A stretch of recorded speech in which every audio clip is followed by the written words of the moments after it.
నమస్కారం. అందరూ బాగుండాలి, అందులో మీరుండాలి, మీ కుటుంబ సభ్యులు బంధుమిత్రులు ఉండాలి, నేనుండాలి, నా కుటుంబ సభ్యులు బంధుమిత్రులు ఉండాలి, ఈ సమాజం ఉండాలి, ఈ ప్రపంచం ఉండాలి. సావుకి రేవుకి కేసులకి ఏమాత్రం భయపడకుండా ధైర్యంగా నిర్భయంగా నిత్యం నగ్న సత్యాలతో మీకు మరిన్ని మంచి వీడియోలు అందిస్తామని వాగ్దానం చేస్తున్న నన్ను మా యూట్యూబ్ ఛానల్ని హృదయపూర్వకంగా మనసారా ఆశీర్వదించండి. అయ్యా బాబు, అయ్యా చంద్రబాబు, 5 ఏళ్ళు నిద్రపోలేదా నువ్వు? అవునులే, నిద్ర ఎందుకు బట్టి ఉంటుంది? అధికారంలో లేవు, రోజు కట్టలు రావడం లేదు లెక్క పెట్టుకుంటానికి. ఆ లెక్క పెట్టుకున్నాక నిద్రపోయేవాడు పదవిలో ఉన్నప్పుడు దోచుకున్నది లెక్క పెట్టుకుంటానికి, లెక్క పెట్టుకున్న తర్వాత నిద్రపోయేవాడివి. అధికారంలో లేవు, లంచాలు రాలేదు, డబ్బులు రాలేదు, అందుకే నిద్ర పట్టలేదు నీకు. నీకు నిద్ర పట్టకపోవడానికి జగన్మోహన్ రెడ్డి కాదు కదా కారణం. గులకరాయి. నువ్వు మొగాడివైతే, చంద్రబాబు నువ్వు మొగాడివైతే జగన్మోహన్ రెడ్డి గులకరాయితో కొట్టించుకున్నాడు అన్నావు కదా, అది గులకరాయి కాదు. అటువంటి రాయితోటి నీ మొహాన్ని నువ్వు కొట్టించుకో, దమ్ము ధైర్యం ఉంటే కొట్టించుకో. అడుగున నా పైన దాడి చేశాడు జగన్మోహన్ రెడ్డి. ఎవడన్నా నీ మీద దాడి చేసింది? ఎప్పుడు చేశాడు దాడి? నీ మీద ఎప్పుడు దాడి చేయలా, నువ్వే దాడి చేయించావు. కోడికత్తి దాడి నువ్వే చేయించావు, గులకరాయి దాడి నువ్వే చేయించావు.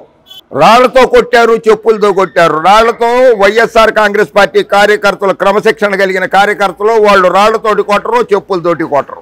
నీ కార్యకర్తలే, తెలుగుదేశం పార్టీ కార్యకర్తలే, తెలుగుదేశం పార్టీ నాయకులనే చెప్పులతోటి కొడతారు. నీ పక్కన తిరుగుతాడే పవన్ కళ్యాణ్ అని గాలి సింగ్ ప్యాకేజ్ స్టార్ గాడు.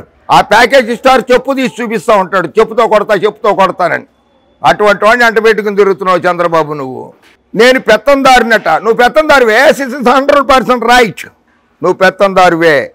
నీ అంతటా నువ్వే నంద్యాల బహిరంగ సభలో చెప్పావు, నాకు 1,00,000 కోట్ల రూపాయలు ఆస్తున్నది, ఒక ఓటును 5,000 కోట్ల రూపాయలు కొనగలనని చెప్పావు.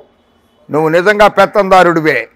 1,00,000 కోట్లు ఆస్తున్న వాడిని పెత్తందారు అనపడితే బడుగు బలహీన వర్గాల వాడు అంటారా? అనరు కదా చంద్రబాబు.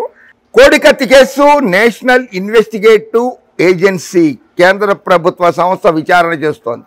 దాన్ని చంద్రబాబు జగన్మోహన్ రెడ్డి మీద ఎందుకు ఆపాదిస్తావు నువ్వు? అయినా కానీ నువ్వు ముఖ్యమంత్రిగా ఉండగా భీమవరం పాలకొల్లు కోడి పందాలు జరిగినప్పుడు కోడికత్తి తగిలి 8 మంది చనిపోయారు నాయన. 8 మంది. నువ్వు ముఖ్యమంత్రిగా ఉండగా కోడి పందాలు జరిగితే, నువ్వు రాష్ట్ర ముఖ్యమంత్రిగా ఉండగా భీమవరంలో పాలకొల్లులో కోడి పందాలు జరిగి 8 మంది చనిపోయారు కోడికత్తితోటి. అది అంత చిన్న కత్తి, కోడికత్తి అని అవహేళన చేస్తావు నువ్వు. అసలు నువ్వు ఆంధ్రావాడివే కాదు. నేనంతా నువ్వే చెప్పావు, నేను ఆ రాష్ట్రంలో ఉంటా అంటే నువ్వు తెలంగాణ. నీ తెలంగాణ వాళ్ళు తరిమేశారు ఇక్కడి నుంచి నిన్ను. నాది ఆంధ్ర రాష్ట్రం కాదని నీ అంతటి నువ్వే చెప్పుకుంటున్నావు. వారెవ్వా, పరదాలు కట్టుకుని తిరుగుతున్నాడు. పరదాలు కట్టుకుని ఎక్కడ తిరుగుతున్నాడు ఆయన? పరదాలు కట్టుకు తిరగడంలా. తిరుపతి లోక్సభ బై ఎలక్షన్లో ఏం జరిగింది? గురుమూర్తి గారు ఎలా గెలిచాడు, ఎంత మెజార్టీతో గెలిచాడు గుర్తులేదా? నీ సొంత జిల్లా. అవునులే, ఏజ్ 74 ఏళ్ళు దాటిపోయింది. నిన్నే కదా 420, ఏప్రిల్ 20th నాడు కదా 420. నేను 420 అనలా, 4th నెలలో 20వ తారీఖు నాడు పుట్టావు కదా, అందుకని 420. 74 ఏళ్ళు వచ్చినాయి, అందుకని మర్చిపోయి ఉంటావు. జ్ఞాపక శక్తి తగ్గించి ఉంటుందా నీకు? బటన్ నొక్కడం ఒకటే వచ్చు జగన్మోహన్ రెడ్డికి. అవును, బటన్ నొక్కుతున్నాడు. పేద బడుగు బలహీన దళిత మైనార్టీ క్రిస్టియన్ కమ్మ కాపు వెలమ రాజు క్షత్రియ అన్ని కుటుంబాలకి డైరెక్ట్ బెనిఫిషియరీ ట్రాన్స్ఫర్ ద్వారా బ్యాంక్ అకౌంట్లో 4,22,000 కోట్ల రూపాయలు అవ్వ తాతలకి, అక్క చెల్లెళ్ళకి పంచిపెట్టాడు జగన్మోహన్ రెడ్డి. నువ్వు ఎప్పుడన్నా పంచిపెట్టావా? నిరుద్యోగ భృతి ఇస్తానన్నావు, ఇవ్వలేదు. జాబు కావాలంటే బాబు రావాలన్నావు, జాబులో ఇవ్వలేదు. చదువుకుంటున్న విద్యార్థులను ప్రత్యేక హోదా అంటే జైలుకి పంపిస్తానన్నావు. పేదవాడు తిండి తింటే జగన్మోహన్ రెడ్డి సహించలేడు. అది కాదు జగన్మోహన్ రెడ్డి కాదు. జగన్మోహన్ రెడ్డి పేదవాడికి అన్నం పెడుతున్నాడు.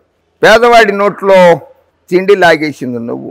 రైతుల్ని అసెంబ్లీ సాక్షిగా పిట్టలను కాల్చినట్లు కాల్పించింది నువ్వు బషీర్బాగులో, కరెక్ట్గా 25 ఏళ్ల క్రితం. అంగన్వాడీ కార్యకర్తలు మహిళలని కూడా తెలియకుండా చూడకుండా నిర్దాక్షిణ్యంగా రాక్షస ప్రవృత్తితో గుర్రాలతోటి తొక్కిచ్చేవాళ్ళని అంగన్వాడీ కార్యకర్తలు. నువ్వు జగన్మోహన్ రెడ్డిని సైకో అంటావా? చాలా తప్పు. పేద పిల్లలకి విద్య కోసం బడ్జెట్ని రద్దు చేసిన జగన్మోహన్ రెడ్డి. అరే పిచ్చోడా చంద్రబాబు, నువ్వు పిచ్చోడివి. ఆంధ్రప్రదేశ్లో ప్రతి స్కూల్కి వెళ్ళి చూడు. నువ్వు నారావారి పల్లిలో చదువుకున్నావు చూడు, నువ్వు 3 సార్లు ముఖ్యమంత్రిగా ఉండి కూడా ఆ స్కూల్ని డెవలప్ చేయలేదు. ఇప్పుడు వెళ్ళి నువ్వు చదువుకున్న స్కూల్ చూసుకురా, నారావారిపల్లి వెళ్ళి.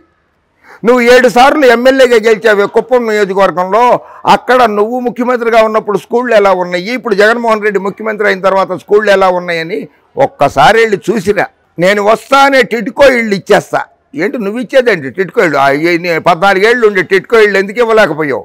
జగన్ బచ్చా కాదు. అవును, జగన్ బచ్చానా? జగన్ ఆరితేరిన రాజకీయ నాయకుడు. జగన్ బచ్చా ఎందుకు అవుతాడు?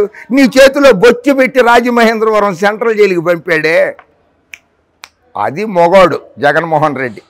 నువ్వు కల్లో ఊహించలేదు, నీ వెనకున్న బేనామీలు ఊహించలేదు, నిన్ను సమర్థించిన కమ్యూనిస్టులు ఊహించలేదు, నిన్ను సమర్థించిన రాజకీయ పార్టీలు ఊహించలేదు. అటువంటిది నీ చేతిలో జగన్మోహన్ రెడ్డి బొచ్చు పెట్టి రాజమండ్రి సెంట్రల్ జైలుకి పంపాడు. పిచ్చి పిచ్చి అసత్యాలు ప్రచారం చేసి జగన్మోహన్ రెడ్డిని అప్రతిష్ట పాలు చేయబోక, నువ్వు అధికారంలోకి వస్తే రాష్ట్రాన్ని ఎలా అభివృద్ధి చేస్తావో, ప్రజలకి సంక్షేమ పథకాలు ఎలా అందజేస్తావో చెప్పుకో. ఓకే, జై హింద్.